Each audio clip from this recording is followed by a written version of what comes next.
Facebook ads में ना कई सारे कैंपेन ऑब्जेक्टिव्स होते हैं, जैसे ट्रैफिक एड्स हो गया, सेल्स एड हो गया, लीड्स जनरेट करने के लिए। अब कैंपेन ऑब्जेक्टिव्स इतने सारे हैं तो ऑब्वियसली उनके रिजल्ट्स भी अलग अलग होते हैं।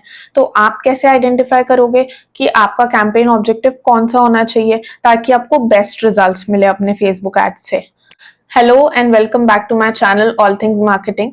आज की वीडियो है कैंपेन ऑब्जेक्टिव्स के बारे में। फेसबुक एड्स में बहुत सारे कैंपेन ऑब्जेक्टिव्स होते हैं, तो कैंपेन ऑब्जेक्टिव्स एक्चुअल में होते क्या हैं और कौन सा कैंपेन ऑब्जेक्टिव किस रिजल्ट्स के लिए पर्टिकुलरली बना है। जैसे ट्रैफिक ऑब्जेक्टिव में आप क्या क्या रिजल्ट्स एक्सपेक्ट कर सकते हो, तो हम सारे कैंपेन ऑब्जेक्टिव्स को डिटेल में आज डिस्कस करने वाले हैं। So stay tune till the end of the video. End में मैं आपको एक प्रो टिप देने वाली हूँ related to campaign objectives. So without wasting any time, let's get started. एक कैंपेन ऑब्जेक्टिव चूज करने से पहले आपको आपके माइंड में क्लियर होना चाहिए कि आपका बिजनेस गोल क्या है। सपोज मुझे मेरे बिजनेस के लिए सेल्स चाहिए, तो मेरा कैंपेन ऑब्जेक्टिव उससे रिलेटेड, यानी कि मेरा कैंपेन ऑब्जेक्टिव सेल्स हो सकता है, या अगर मेरे बिजनेस के लिए सेल्स एक लीड फॉर्म भरवाना है तो मेरा कैंपेन ऑब्जेक्टिव लीड्स जनरेट करना हो सकता है। तो कैंपेन ऑब्जेक्टिव डायरेक्टली रिलेटेड है आपके बिजनेस गोल से, यानी कि आप चाहते क्या हो, कि आप फेसबुक एड्स क्यों चला रहे हो। कई बार होता है कि हमारे माइंड में क्लियर है कि सेल्स चाहिए मुझे, एक ई कॉमर्स बिजनेस के लिए तो मोस्टली यही ऑब्जेक्टिव होता है कि उनको सेल्स जनरेट करनी है। बट इसका मतलब ये नहीं है कि सेल्स जनरेट करने के लिए डायरेक्टली उन्हें सेल्स एड चलाना चाहिए। There is a process that they should follow. Suppose अगर नया नया बिजनेस है तो डायरेक्टली अगर मैं सेल्स एड चलाऊंगी, मेरे ब्रांड को कोई भी नहीं जानता है, कोई पहचानता नहीं कि ये कौन सा ब्रांड है, तो एक्चुअल क्या कहा जाए तो वो ब्रांड ही नहीं होता है। ब्रांड इज अ बिजनेस जो एक लेवल तक पहुंच चुका है, एक रिकॉग्निशन है मार्केट में, उसे हम ब्रांड कहते हैं। तो आपका बिजनेस गोल आपको क्लियरली डिफाइन करना बहुत जरूरी है। उस हिसाब से आप प्लानिंग करोगे और कैंपेन ऑब्जेक्टिव चूज करोगे तो बेटर रहेगा। अब आ जाता है कि बिजनेस गोल को क्यों सेट करें। तो इसके तीन मेन रीजंस हैं। सबसे पहले आ जाता है कि आपके कोई भी बिजनेस गोल्स हो वो स्पेसिफिक होने चाहिए। स्पेसिफिक का कहने का मतलब क्या है कि आपको माइंड में क्लियर है कि आपको सेल्स चाहिए या फिर लीड्स चाहिए या फिर ट्रैफिक चाहिए।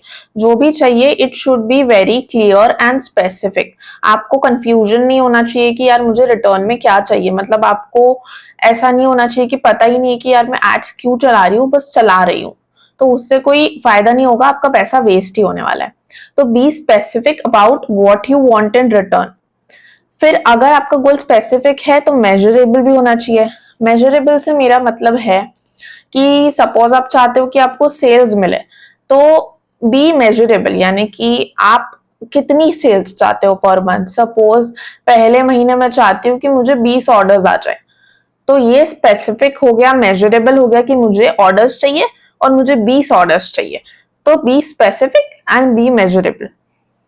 फिर वो गोल अचीवेबल होना चाहिए। अचीवेबल मतलब अब मुझे 20 ऑर्डर्स चाहिए लेकिन मैं फेसबुक एड्स का बजट नहीं है मेरा उतना। सपोज मेरा फेसबुक एड का बजट है 100 रुपए पर डे, जो कि सेल्स एड के लिए काफी लो होता है, तो वो अचीवेबल नहीं। तो अगर मैं 20 ऑर्डर्स कहूं कि मुझे 20 ऑर्डर्स चाहिए इन रिटर्न ऑफ 100 रुपए पर डे, तो ये थोड़ा सा अचीवेबल नहीं है। तो इसलिए आप थोड़ा सा उसका भी ध्यान रखो कि आपका गोल आपके बजट में अचीवेबल हो और आपके पास वो सारे रिसोर्सेज हो जो उस गोल को अकम्प्लिश करने के लिए चाहिए। जैसे सपोज चलो आपका बजट भी है, सपोज मैं 500, 600 या 1000 रुपीज पर डे लगा रही हूँ, तो वो थोड़ा सा अचीवेबल है कि हाँ इतने ऑर्डर्स मुझे आ सकते हैं। बट सपोज मेरे क्रिएटिव्स नहीं है, मेरे पास कोई वीडियो एड्स चलाने के लिए वीडियो नहीं है या कोई भी रेलेवेंट क्रिएटिव्स नहीं है, तो वो थोड़ा सा हो जाएगा कि उस केस में भी वो अचीवेबल नहीं है। या फिर मेरी वेबसाइट अच्छी नहीं है, तो it should be specific, measurable and achievable. अब रेलेवेंट एंड टाइम बाउंड, यानी कि आपका गोल आपके बिजनेस से रेलेवेंट होना चाहिए, और टाइम बाउंड यानी कि आपको पता होना चाहिए कि वो आपको कितने टाइम में अचीव करना है। सपोज ये 20 ऑर्डर्स मुझे एक महीने में अचीव करने, तो वो हो गया टाइम बाउंड, यानी कि मैं उसको टाइम बाउंड कर रही हूँ कि मुझे एक महीने में 20 ऑर्डर अचीव करने, तो दैट इज टाइम बाउंड। अब सेकेंड थिंग आ जाती है कि आपका गोल जो है वो वेरी करेगा based on size and stage of given business. यानी कि आपके बिजनेस की साइज क्या है। सपोज अगर आप अभी अभी स्टार्ट कर रहे हो अपना बिजनेस, आप फर्स्ट टाइम फेसबुक एड्स चला रहे हो, तो उस हिसाब से आपका बिजनेस गोल जो है वेरी करेगा। जैसे मैंने स्टार्टिंग में कहा, अगर आपका नया बिजनेस है तो कोई आपको जानता नहीं है, पहचानता नहीं है, तो डायरेक्टली आप सेल्स एड चलाओगे तो चांसेस हैं कि आपका माल नहीं बिकेगा। तो इट्स बेटर कि आप स्टेप बाय स्टेप चलो, कि आप पहले अवेयरनेस एड चलाओ, फिर ट्रैफिक एड्स चलाओ, मतलब काइंड ऑफ एक प्लान बना के चलो, डायरेक्टली जंप ऑन नहीं करो। और अगर आपका बिजनेस का साइज बहुत बड़ा है, आप ऑलरेडी एक ब्रांड हो मार्केट में, तो आपका फिर गोल चेंज हो जाएगा। आपको डायरेक्टली सेल्स चाहिए, या फिर आपको कोई और गोल है कि यार मेरे को कम्युनिटी बिल्ड करनी है मेरे बिजनेस की। तो बिजनेस साइज पे डिपेंड करता है कि आपका गोल क्या होगा और आपका बिजनेस कौन सी स्टेज पर है। स्टेज पर भी वही हो गया कि आप स्टार्ट कर रहे हो जस्ट इनिशियली, या फिर आप एक लेवल पर पहुंच चुके हो और उस हिसाब से आपके गोल्स बदल चुके हैं। मतलब उस लेवल पे आपको सेल्स तो जनरेट हो रही है, but you want to build a strong community, तो उसमें भी आपका गोल चेंज हो जाएगा। फिर आ जाएगा third number, goals can help you focus on what you want to accomplish with your marketing efforts. मतलब ये focus, this is very important. कई बार लोगों को लगता है कि एड्स चलाना तो इतना आसान है, इसमें कोई बहुत बड़ी बात नहीं है, कोई प्लानिंग की तो जरूरत है नहीं, let's just start with campaigns and see what is happening. यानी कि क्या रिजल्ट्स आ रहे हैं, सिर्फ चलाकर देख लेते हैं। जब अगर आप बिना गोल सेट करे कैंपेन्स चलाना चालू कर देते हो, तो आपको एक तो ये नहीं क्लियर होता कि आपको रिटर्न में क्या चाहिए, आप अचीवेबल और टाइम बाउंड गोल सेट नहीं कर रहे हो, तो you don't have any idea कि आपको रिटर्न में क्या चाहिए। तो वो थोड़ा सा एक बैरियर बन जाता है, आपको टाइम बाउंड और अचीवेबल रिजल्ट्स रिटर्न में आएंगे भी नहीं, क्योंकि आपने सेट ही नहीं करा है कि आपको रिटर्न में कितना रिजल्ट चाहिए और कितने टाइम में चाहिए। तो प्लीज फोकस कि आपको क्या चाहिए। आप गोल सेट करोगे तो वो आपको हेल्प करेगा फोकस करने में। सपोज मैंने एक गोल सेट कर दिया, तो मुझे पता है कि मुझे ये अचीव करना ही है, तो मैं फोकस कर पाऊंगी उस पर अच्छे से। तो ये 3 रीजंस हैं why you should set business goals, so keep it in mind. मैं ये सब आपको कैंपेन ऑब्जेक्टिव डिस्कस करने से पहले इसलिए एक्सप्लेन कर रही हूँ इतना, क्योंकि दिस इज वेरी इंपॉर्टेंट। अगर आपको अपना बिजनेस गोल क्लियर नहीं है तो आपको ये नहीं समझ आएगा कि कैंपेन ऑब्जेक्टिव क्या सिलेक्ट करना है। Okay, so let's move on to the most important part जिसके लिए आज हम यहाँ हैं, which is campaign objectives in Meta ads. तो campaign objective in Meta ads क्या होता है?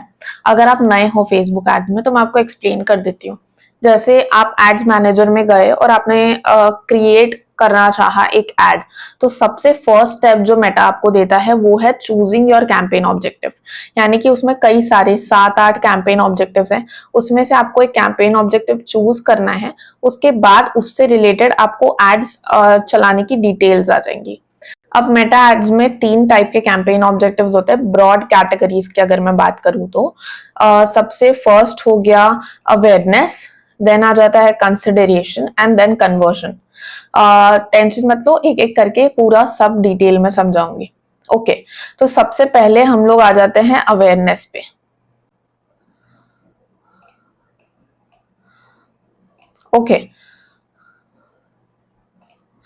ओके, तो सबसे पहले हम लोग आ जाते हैं अवेयरनेस पे। अवेयरनेस कैंपेन ऑब्जेक्टिव आपको तब चूज करना है जब आपका बिजनेस गोल है कि आपके प्रोडक्ट या फिर सर्विस में आपको लोगों का इंटरेस्ट बिल्ड करना है। आपका प्रोडक्ट या फिर सर्विस जो है बहुत नया है, आपको लोग नहीं जानते हैं, जैसे मैंने एग्जांपल दिया था अभी। तो अवेयरनेस ऑब्जेक्टिव आप तब चूज करते हो जब आपको लोगों का इंटरेस्ट बिल्ड करना है आपकी प्रोडक्ट या फिर आपकी सर्विस में, तब आप अवेयरनेस ऑब्जेक्टिव सिलेक्ट करोगे। ओके, मैं बहुत ज्यादा मैसी कर रही हूँ, आई नो। ओके, तो अवेयरनेस ऑब्जेक्टिव आपको तब सिलेक्ट करना है जब आपको लोगों का इंटरेस्ट बिल्ड करना है आपकी प्रोडक्ट या फिर आपकी सर्विस में, तब आप अवेयरनेस ऑब्जेक्टिव सिलेक्ट करोगे। कंसिडरेशन ऑब्जेक्टिव मतलब कि सेकंड स्टेज हो जाती है। अगर हम फनल की बात करें तो फनल की फर्स्ट स्टेज होती है अवेयरनेस, देन सेकंड स्टेज में आ जाता है कंसिडरेशन, यानी कि लोगों को थोड़ा सा आइडिया है, यानी कि लोगों का थोड़ा सा इंटरेस्ट है आपके प्रोडक्ट में, वो थोड़ा सा सुना सुना है उनको आपका ब्रांड, बट अब आपको उनके माइंड में डालना है कि आप हमारे ऑफर्स के बारे में सोचो, हम जो प्रोडक्ट्स प्रोवाइड करते हैं उनके बारे में सोचो। मतलब इधर तो आपका सिर्फ इंटरेस्ट आपने बिल्ड करा है आपके प्रोडक्ट में, यहाँ पे आपको उनको ऑफर्स देना है, आपको बताना है कि हम ये सारी चीजें ऑफर करते हैं, भले या वो आपका प्रोडक्ट हो या फिर सर्विस हो। आपको लोगों को सोचने पर मजबूर करना है कि अरे यार ये प्रोडक्ट कौन सा है, मैं थोड़ा सा देख लेता हूँ इसके बारे में। फिर आ जाती है थर्ड स्टेज जो कि है conversion, which is the stage जो सभी को चाहिए एक्चुअल में। वो सारी फनल की स्टेजेस जरूर है, इंपॉर्टेंट भी जरूर है, but conversion is the last stage जो फाइनल गोल होता है हर बिजनेस का, भले ही वो प्रोडक्ट बेच रहा हो या फिर सर्विस बेच रहा हो, कि हमको लोगों को इनकरेज करना है कि हमारी जो ऑफर्स हमने आपको दिखाए उससे आप हमारा प्रोडक्ट खरीदो या फिर सर्विस को यूज करो। ये हमारा फाइनल गोल है। Conversion is our most important and final goal. तो ये आ जाते हैं तीन goals, which is awareness, consideration और कन्वर्जन। अवेयरनेस मतलब लोगों को अवेयर कराना अपने प्रोडक्ट के बारे में, इंटरेस्ट जगाना। कंसिडरेशन मतलब कि उनको सोचने पर मजबूर करना कि ऑफरिंग्स क्या है, आप उनको ऑफर्स बताओ कि हम हमारा प्रोडक्ट ये बेनिफिट्स प्रोवाइड करेगा। फिर कन्वर्जन में आपको इनकरेज करना है कि आपका जो ऑफर है उसको यूज करके वो आपका प्रोडक्ट खरीदें या फिर सर्विस को यूज करें।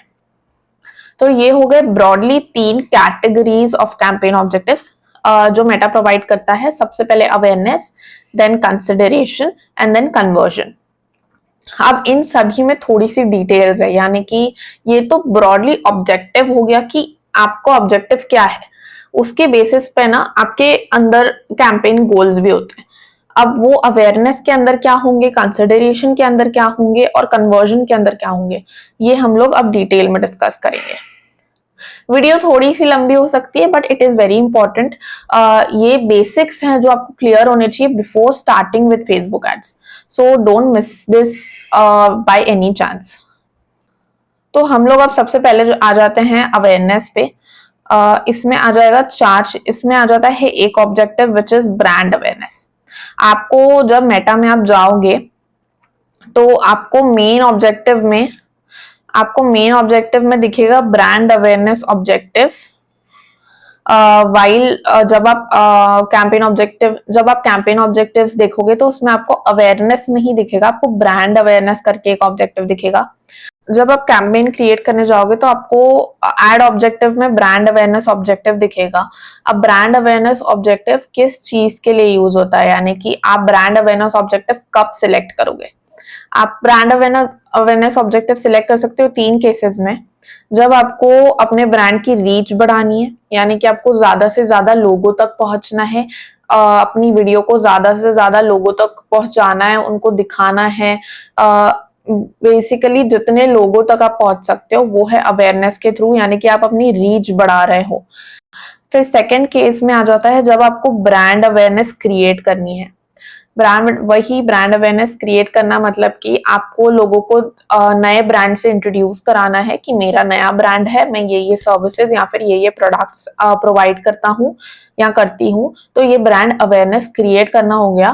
तो या तो आप रीच के लिए यूज कर सकते हो, या ब्रांड अवेयरनेस के लिए यूज कर सकते हो, या फिर वीडियो व्यूज के लिए यूज कर सकते हो।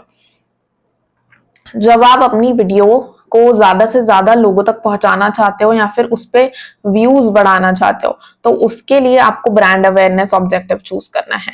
तो ये तीन केसेस होते हैं जब आप ब्रांड अवेयरनेस ऑब्जेक्टिव को सिलेक्ट करोगे कैंपेन ऑब्जेक्टिव के अंदर। So this was all about awareness. अब आ जाते हैं हम कंसिडरेशन पे। अब कंसिडरेशन ऑब्जेक्टिव आप तब चूज करते हो जब आपको लोगों तक ऑफर्स पहुंचाने हैं अपने प्रोडक्ट या फिर सर्विस के बारे में, आपको थोड़ा और डिटेल में बताना है उनको, ताकि वो थोड़ा सा इंटरेस्ट लेना चालू करें। तो इसमें आ जाते हैं तीन मेन ऑब्जेक्टिव्स, यानी कि ये तो कैटेगरी ऑफ ऑब्जेक्टिव है।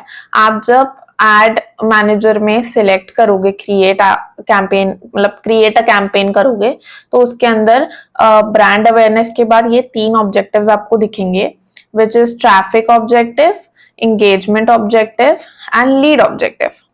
अब ट्रैफिक ऑब्जेक्टिव आप 2 चीजों के लिए यूज कर सकते हो, which is link clicks and landing page view. Link click मतलब कि आप चाहते हो, अब मैंने सपोज मेरी एड में मेरे वेबसाइट की लिंक डाल के रखी है, तो मैं चाहती हूँ कि मेरे एड से ज्यादा लोग उस लिंक को क्लिक करें, तो मैं ट्रैफिक ऑब्जेक्टिव चूज करूंगी। ट्रैफिक ऑब्जेक्टिव आप तब चूज करते हो जब आपको लिंक क्लिक चाहिए या फिर लैंडिंग पेज व्यू चाहिए। अब लिंक क्लिक का मतलब होता है, अगर आपने अपनी वीडियो या फिर प्रोडक्ट में जो भी आप वेबसाइट की अपनी लिंक को ऐड कर रहे हो, उस लिंक पे ज्यादा से ज्यादा लोग क्लिक करें, आपका ये गोल है।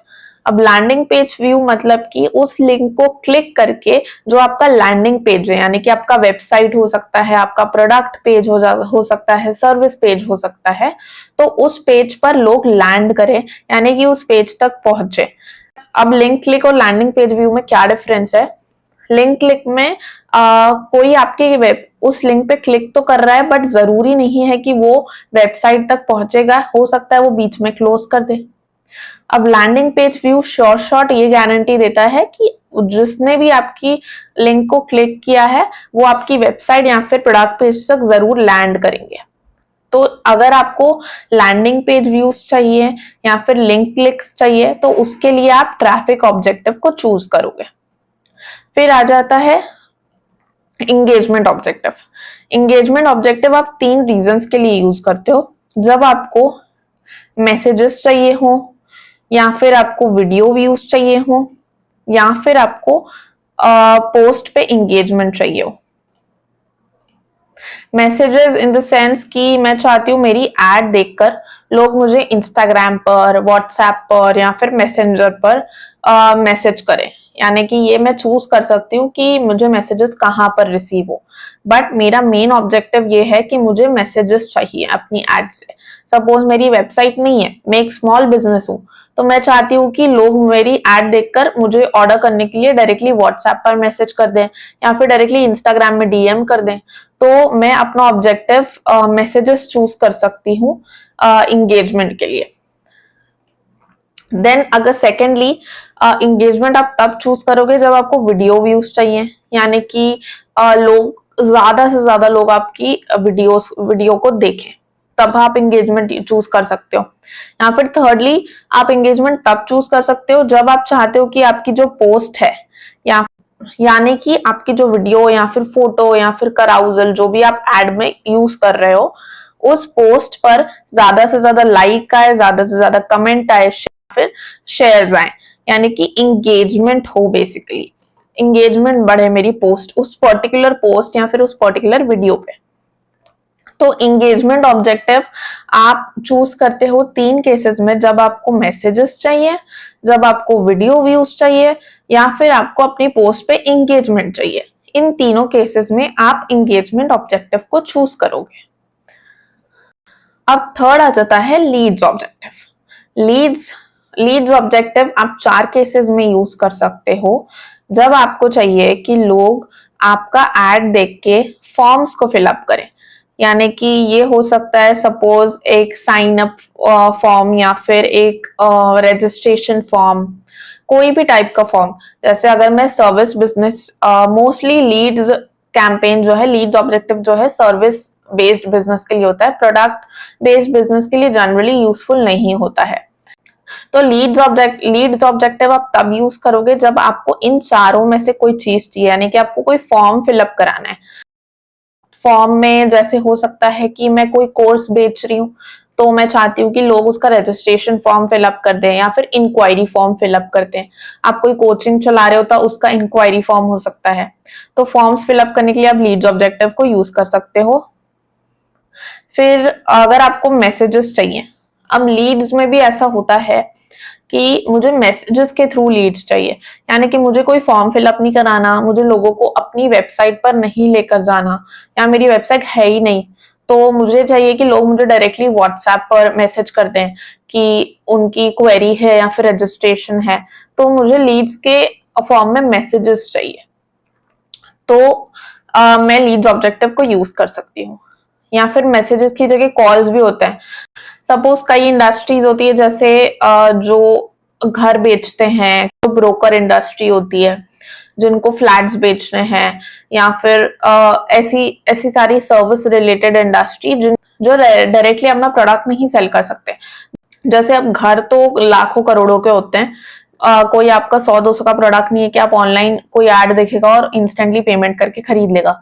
अब इसमें आपको लोगों को कन्विंस करना होता है, इनका कन्वर्जन टाइम भी बहुत हाई होता है। जैसे कि आज किसी ने उनसे कांटेक्ट किया तो कई हो सकता है 1-2 महीने बाद जाकर वो उनका घर खरीदे, यानी कि कन्वर्ट हो। तो कॉल्स के फॉर्म में उनको लीड्स चाहिए, यानी कि वो चाहते हैं कि जो भी इंटरेस्टेड है उनकी एड को देखकर उस पर्टिकुलर प्रॉपर्टी को खरीदने में, तो वो उनको डायरेक्टली कॉल करते। तो उस टाइम पे जब आपको कॉल्स के फॉर्म में लीड्स चाहिए, यानी कि आप चाहते हो लोग आपको कॉल करें, तो अभी आप लीड ऑब्जेक्टिव को चूज कर सकते हो। अब फोर्थ एंड लास्ट केस जब आप लीड ऑब्जेक्टिव को चूज कर सकते हो, वो है साइन अप्स, यानी कि आप चाहते हो आपकी वेबसाइट पर आकर लोग साइन अप करें। यानी कि सपोज मैं कोई मास्टर क्लास करने वाली हूँ नेक्स्ट मंथ, तो मैं अभी ऐड चलाऊंगी और मैं चाहती हूँ जो भी लोग इंटरेस्टेड हैं उस मास्टर क्लास के लिए साइन अप कर दे, यानी कि रजिस्टर कर दे। तो वो एक फॉर्म फिलअप करेंगे, पेमेंट करेंगे और वो रजिस्ट्रेशन हो जाएगा। तो for getting sign ups on my master class या फिर किसी भी चीज पर मैं लीड्स कैंपेन को यूज करूंगी।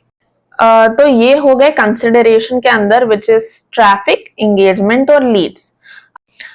अब हम आ जाएंगे हमारे मेन ऑब्जेक्टिव पर, जो कि है कन्वर्जन ऑब्जेक्टिव। कन्वर्जन ऑब्जेक्टिव मतलब कि आप लोगों को ऑफर करना चाहते हो कि मैंने आपको जितनी एड्स दिखाई है, अब आपको मेरे प्रोडक्ट के बारे में सब पता है, मैं चाहती हूँ कि आप मेरा प्रोडक्ट या फिर मेरी सर्विस को फाइनली खरीदो।